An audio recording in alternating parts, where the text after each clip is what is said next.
What's not to love about this woman, Ginger? She's not just our chief meteorologist, but also she has a new memoir. It's called Natural Disasters. I cover them. I am one. And she's sharing her life story and showing a side of herself you have not seen before. You got this? Yeah, I so hope proud so. of you. I've read the book, Ginger. I know. Get ready. You refer to yourself as a natural disaster. Why do you give yourself that title? I mean, it goes well beyond. You see me on the cover. I am messy. I'll give you that. My husband will tell you that too. But it's well beyond me being messy. It's choices I've made.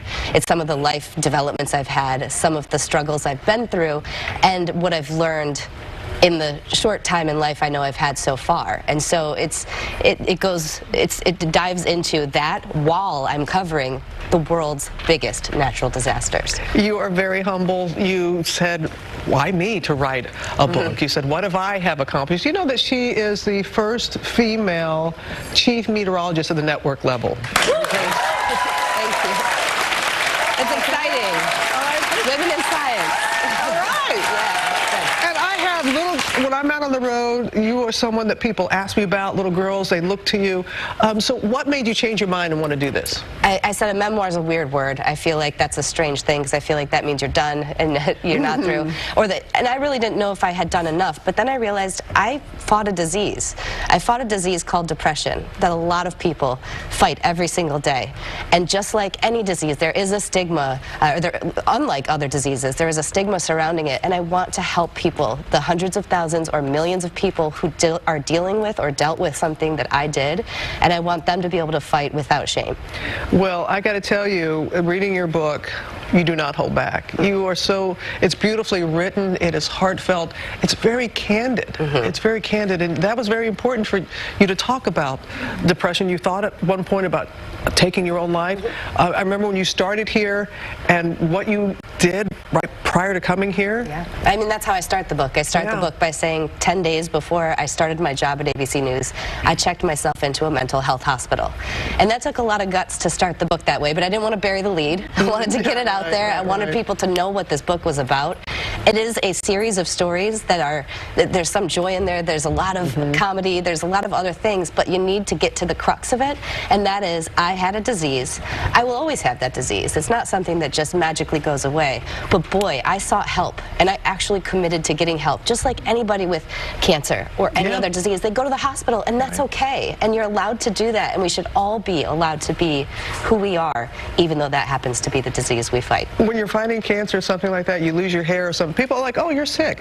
When you're going through depression or some sort of illness like that, people don't see it. And often it's even worse because you're putting on the best face you can so that they don't see it. How'd you do it? That's how I did it. My career was always going up. I was so lucky and fortunate in times where I had made bad choices that my career still was on the upswing. At home, my personal life was regularly falling apart, and from childhood on, I had a lot of chaos, and I was addicted to chaos, I was addicted to self-harm, and I had to seek help at the hospital. Once I did that, and I said, honesty with myself, honesty with everybody around me, and now transparency. I hope this is the last step. I truly hope this is it, where I say, I fought it. I have great tools now if it ever starts to loom and come back to me. One of my big tools is called the fence. It's such a simple thing, but if you're upset, I'll tell you. 6 years ago, I would have taken all of that, absorbed it very selfishly, and I would have thought, first of all, it's my fault. Everything she's upset about, I should be upset about. Everybody, from the postman to the grocery store to definitely my parents to the people closest to me. I was a big absorber, and that does not do you well. You have to learn that fence. So I put up a fence. I say, okay, this is how Robin's feeling today. I can help her. Maybe I did have something to do with it. I should take responsibility for that, but I shouldn't take it on.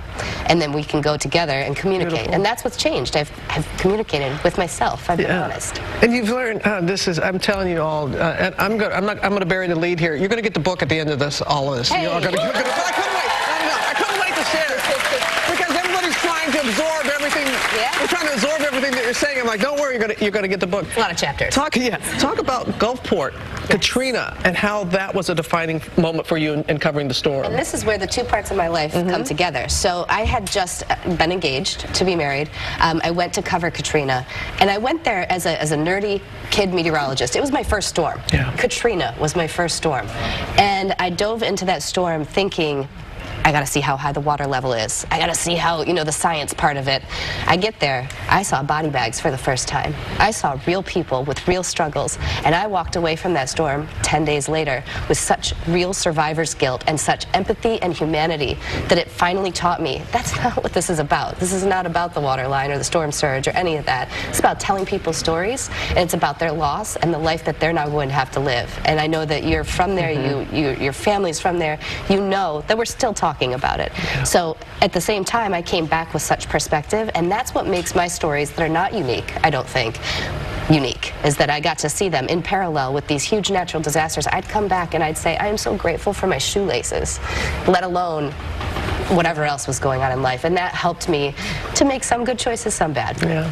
Well, we have 30 seconds before the computer is going to take us off, because I would just sit here and talk to you until the cows come home. Yeah. Gratitude. Yes. That's how you end the book, talking about gratitude. You're expecting your second child, a loving relationship with Ben. Gratitude. I never thought this would happen, and I think that's what I wake up with every day is I can't believe I got here. I am so grateful, and that's what makes me emotional, is that I got through it, but everybody else can too. And I say this in the book. The clouds are there at this time, but they won't last forever. They can't, and they won't. That's how the atmosphere works. Ginger Z. I love this kid. Natural Disaster is out now, and as I mentioned, everyone in our audience is going home with a copy.